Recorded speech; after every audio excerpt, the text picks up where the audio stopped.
Okay, cool. We're on. So, Bailey, thank you so much. Appreciate you joining and love the work that you're doing. And really just grateful for you to join on this call so we can share some good insights regarding your background, your company, your role with charities and event companies. So, this is pretty exciting. So, little interesting background that I was thinking about today with you is you have the unique role of you're with a for-profit company now, but you've been with a nonprofit in the past and you have really good experience in the nonprofit, right? Yeah. So I once I graduated from college and kind of got started, I was in the nonprofit world. So I worked for a couple different organizations ranging in sizes and causes that they supported. And then I took a leap and I went to the for-profit side, but I still get to have that community connection, which is something that was really important to me. That's awesome. That's very cool. So, this is just really exciting to be able to share that. So, on with Bailey here from Master Electronics. Bailey, share with us a little bit more about your role with Master Electronics. Yeah, so my role is I am the community events manager. So anything that's community outreach related, I oversee for our entire organization. So that could be our volunteer time off program, our matching program for employee giving.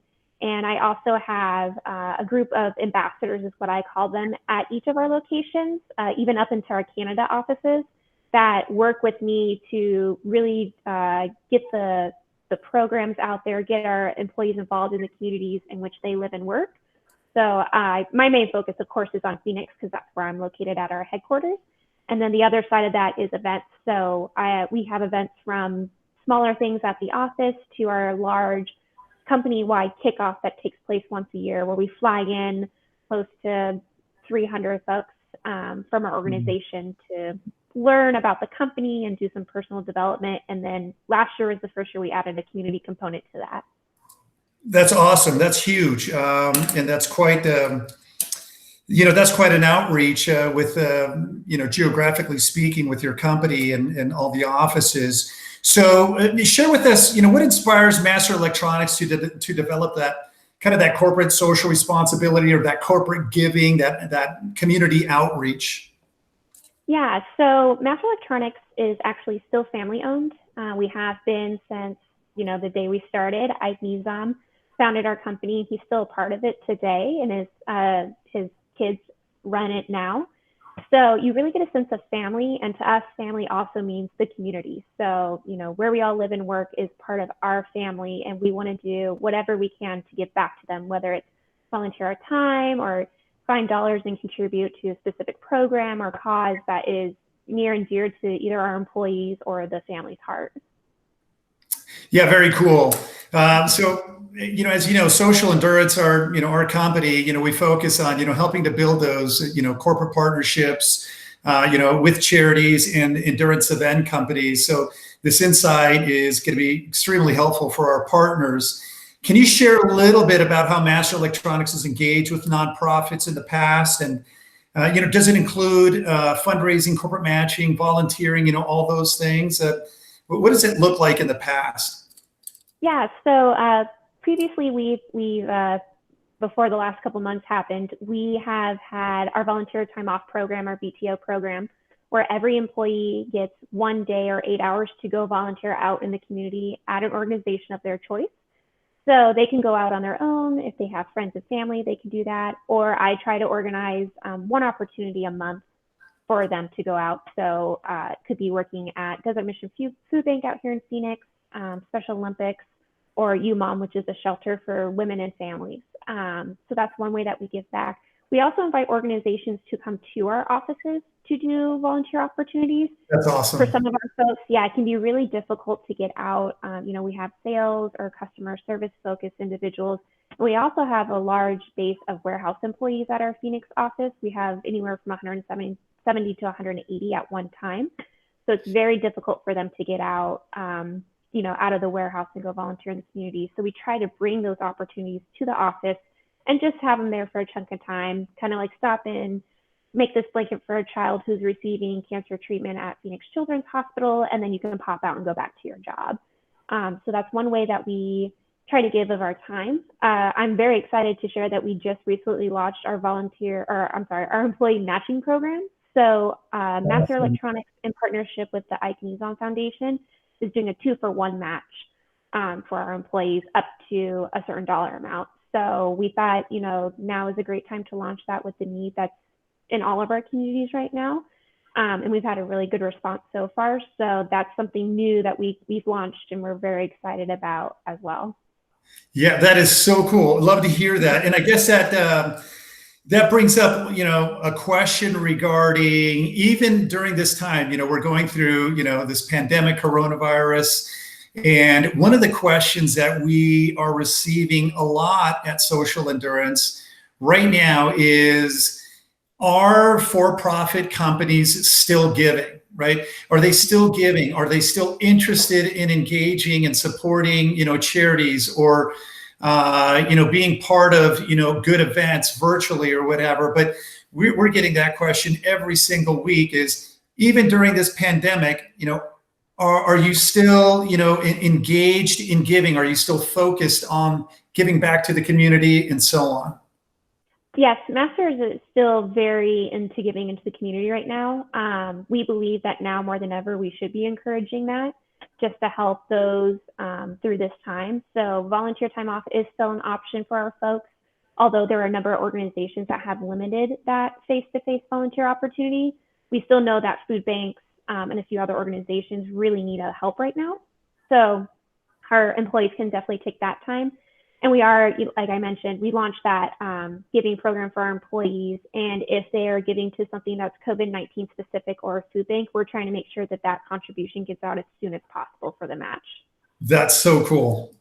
Love that. We love to see, companies, for-profit companies, especially during these times, where it would be very, very easy for them to back off. And if they were to share, like, hey, we're just going to wait, or we're not going to do it right now because of COVID-19, a lot of people would understand. But to see companies saying, we're actually going to continue or step up our efforts to, give back, is fantastic. I think that a lot of people see that and say, well, they're just solidifying their position as industry leaders, right, and community leaders.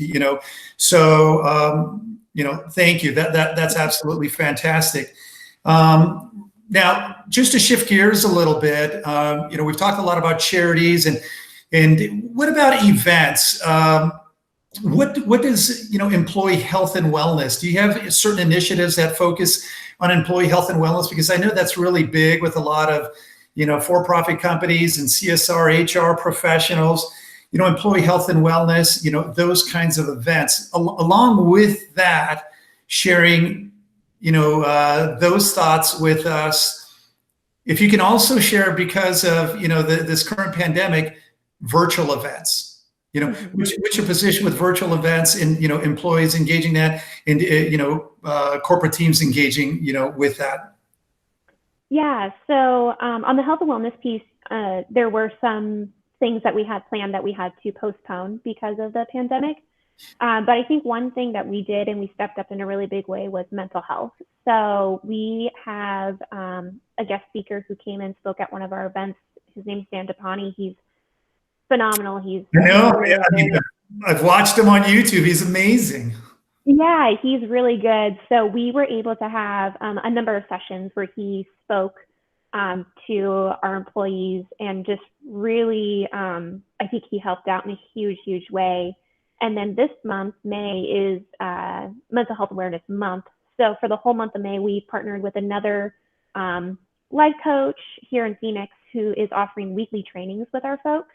And then every Friday, she has about 3 hours blocked off for one-on-one discussions with anybody who needs a little extra during this time. So we've found ways to incorporate mental health. We've encouraged everyone to, of course, get out, work, exercise, work out when you can, because sitting at your desk all the time, you're going to burn yourself out. And so it's so important to get up, and even if it's just stand for a little bit and do a lap around your kitchen. So we try to encourage that as well. From the event side, we have gone virtual actually with one of our events this week. So this week we were supposed to be in Las Vegas for a large, it's called EDS. It's a gathering of suppliers and distributors in our industry to really just like talk and work out barriers and find opportunities.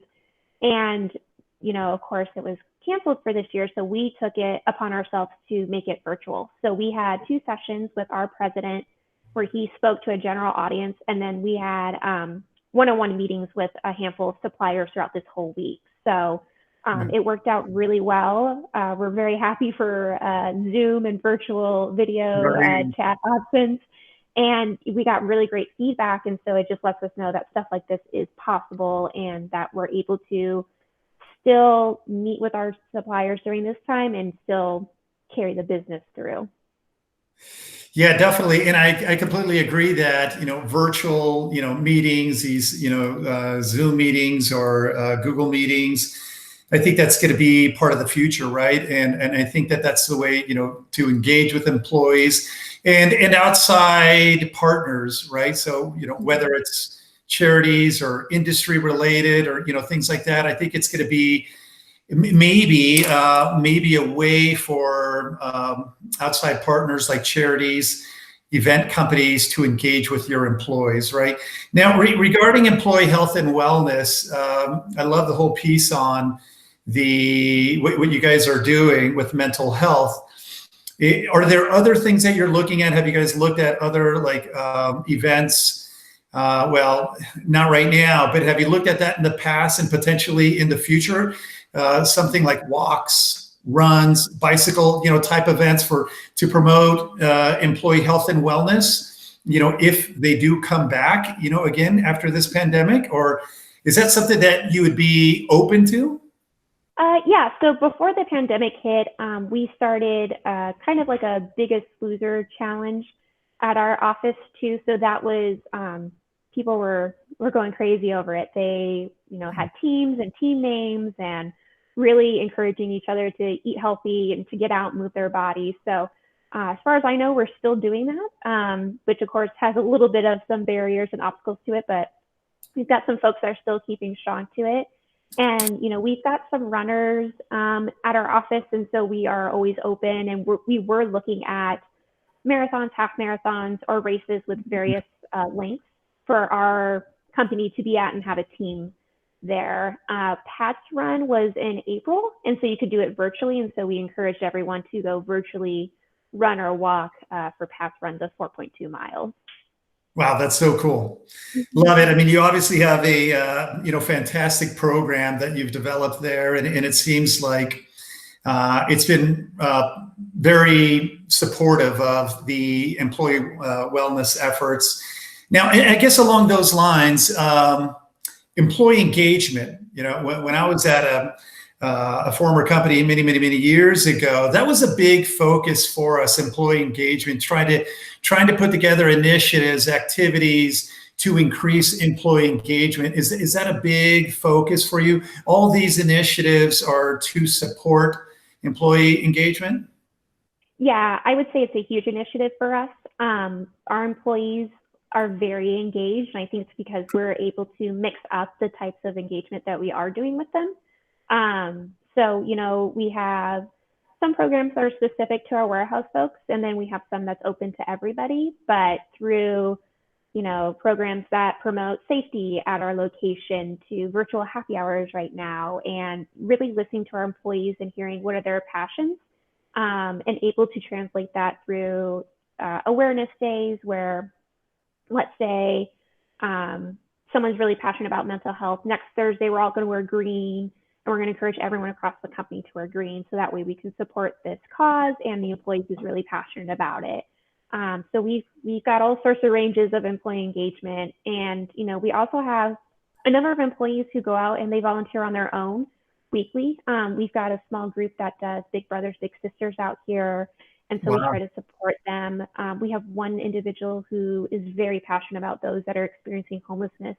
I know her and her group of friends go out every weekend and they distribute food and socks and other items to those in a specific area. So we try to support and get others at our office engaged in those activities as well, so they can feel like they're like there's a team behind them that's helping them. Yeah, right. I think that's really important. The employees have to feel like they're really supported, encouraged, to engage in those activities that are really important to them, right? Along those lines, there, regarding like the health and wellness initiatives or the community engagement, activities, how are those determined? Is it driven by the employees? Is it driven by people like you, or how do you pick those, activities and initiatives? I would say it's a combination of, responses that we get from our employees when we learn about what they're passionate about, a little bit of myself, and then I would say also our leadership team as well. So we want to make sure that we are covering all of our bases when it comes to that. We don't just want to focus just on one specific area, because that's not what our employees are all going to focus on as well. So we have a very open office where if you got a suggestion, share it so we can work towards it. And if it's doable, we'll make sure it gets done. So it's kind of a combination between the three. Yeah, that's awesome, because there are some companies out there for-profit companies out there that have they seem to support the same type of cause, right? Year after year after year after year, and which is great for them to be so passionate about supporting a cause is wonderful. It sounds like at your organization, you are open to suggestions from the employees, and you're also open to supporting different causes even at the same time. Yeah, that's correct. Yeah, we're very open. We don't want to just have that one little niche, because we know that there's a great need out there. And so we want to be able to support as much as we can to various needs. We do try to focus more on local organizations. So we try to keep it local based on where our offices are too. But if there's ever an overarching cause, we try to work that out as well. But we try to focus by location, but very open to multiple causes at one time, or switching each month. So very open to those opportunities. Okay, so in your case, you have a lot of offices across the country, around the world. How does that work with an employee that may be on the other side of the country, and their particular office maybe says, "Hey, there's a great charity here. We'd love to support them." How does that work with your organization? Yeah, so each office has an ambassador who is kind of like a me at their location, and they will get the suggestions and they'll present them to myself. And each location does have a budget. So that budget could be bringing on-site opportunities. It could be a charitable donation. It could be even if they have to make a contribution to go to the place to volunteer. It can, it's kind of up to them. They all just have to go through me for the approval of that. But for example, we did Breast Cancer Awareness Month in October, and I suggested each location reach out to a breast cancer organization in their area and try to find an on-site opportunity to do. So here in Phoenix, we did that, and we made cards for those that are going through treatment. I know some of the other branches were able to reach out to breast cancer organizations in their areas and do something very similar to that. So we were all for the same cause, but just very specific to our locations. That's awesome. That's super impressive. Love to hear that. I think that once we post this out there, this video, you're probably going to get some people reaching out to you saying, "We want to work for Master Electronics." I hope so. What you guys are doing is awesome. I can tell you that the former company that I used to work for, when we would go do community events, and we'd have, a lot of people out there, and we were really engaged, and we're always doing them. That really, I guess it just showed the public, what we were all about. And the next thing you know is you have people asking, "Would love to go work at a company like that," right? So I think that all that equals is the employee engagement. People feel the employees there, number one is they feel like they're part of a fantastic organization that gives back, but also really cares about not just, the bottom line or the balance sheet, but much more than that, right? Yeah, no, I agree. And I knew that when I started at Mass Electronics, and it became more apparent to me at our big kickoff event that this company truly cares about you as a person, as an individual, as a family member, and they're going to do what they can to help you succeed in all aspects of life. So I know Right. some of these kickoffs, it's sales focused and, all that stuff, but at ours, it was very personal development. It was getting to know other team members, getting to bond with other folks, and just feeling that family unit. So I'm really happy and thrilled that I was able to find this opportunity and to help, create that familyness as well. That's awesome. Mm-hmm. That's so cool. So, okay, one more question here. So, um, what can you share with charities and endurance event companies that want to partner up with you? What are those things that you take a look at that are that help them differentiate themselves from everybody else that's reaching out to you at the exact same time? So as a charity prepares to reach out to you to maybe discuss, partnering on an event or partnering with their organization for a month, or or partnering with you nationally, whatever it may be, how can they better prepare their presentation to you to really focus on developing that partnership with your organization? Yeah, I think one thing that comes to mind immediately is just impact. We want to know what That's the awesome. impact's going to be for us to be involved with that organization. Is it this amount of dollars is going to impact this many individuals? Is it this time that you're contributing is going to help in this way?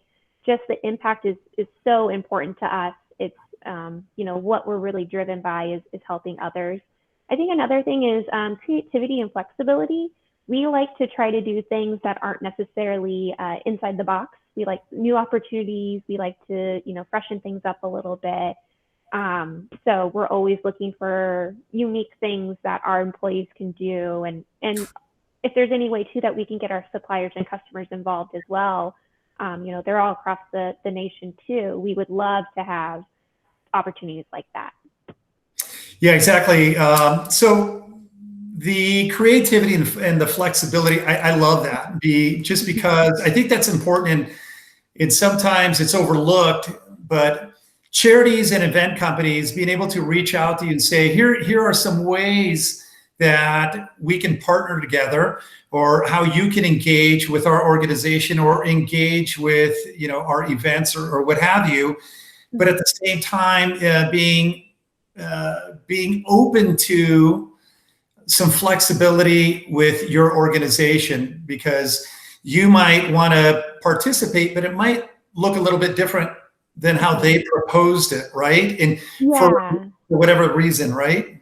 Mm-hmm. No, that's exactly right. Or we like the idea that they come up with, but is it okay for us to add this other element or component to it as well? So, especially with the unique workforce that we have within our company. Yeah. And along with that, as they're trying to develop these partnerships, how valuable is it to you, cause marketing or co-branding? Are those things that interest you? And those are things that might work in certain instances where there's some social media, activation there. Do you consider those things too? Yeah, I think we do consider those things, especially because we like to promote it to our suppliers and customers. Just saying, there's a bunch of other distributors that you could select, but here's one reason why you should work with us. And it's because we are so philanthropic and giving. It's something that it's just a great opportunity to, like you said, get people excited about Master Electronics, get those folks who want to give back interested in us and the opportunities that we present to them. So in April for Earth Day, we actually shared something on our social media about one of our suppliers who was very into going green, and their logo's green and stuff. So we did this whole post about them. So we're always looking for opportunities to share that within our industry and our network. Yeah, so that's really interesting, because I think that is something charities and event companies don't really think about it. So being able to not only partner with you, but how that could be leveraged to connect with your circle of influence from your industry, right? So, a natural corporate partnership is going to be connecting with this company. There's advantages there, and obviously connecting with the employees. But from what you're saying, in being able to connect with vendors and industry, associates, it could be much larger than that. Yeah, I think traditionally it is just the company and the organization. That's the partnership most people think about. But I think there's definitely ways to expand that where it's beneficial to everybody. It's getting exposure for that organization that potentially this other supplier might be interested in working with them on their own too. So it's kind of a win-win for everyone that's involved. That's so cool. So with all that said, any last, words of wisdom or anything that you can share with, charities and, endurance event companies about, partnering up with for-profit companies and how to create, some really cool partnerships? I think just, really take the time to get to know the company that you're going to work with or approach to work with. It might not all be there on their website, but if you do some digging and figure out the company, you'll be able to come up with some really cool events or opportunities that will just resonate so well with those employees. I think companies have such an amazing platform to do so much good out there in the communities. So it's just, finding that right opportunity for them to use it is the biggest thing. Yeah, that's awesome. Thank you, Bailey. I mean, you've just, given some awesome insight from your position, so charities and endurance event companies can just get, a little bit more information, a little bit insight on developing partnerships, real fantastic partnerships with some for-profit companies. So, super grateful for you, the fantastic work that you're doing, and Master Electronics for, how hard they're working, especially right now during this pandemic, to really step up giving and engagement, during these really tough times. So thank you so much, and look forward to connecting soon. Thank you, Robert. I appreciate it.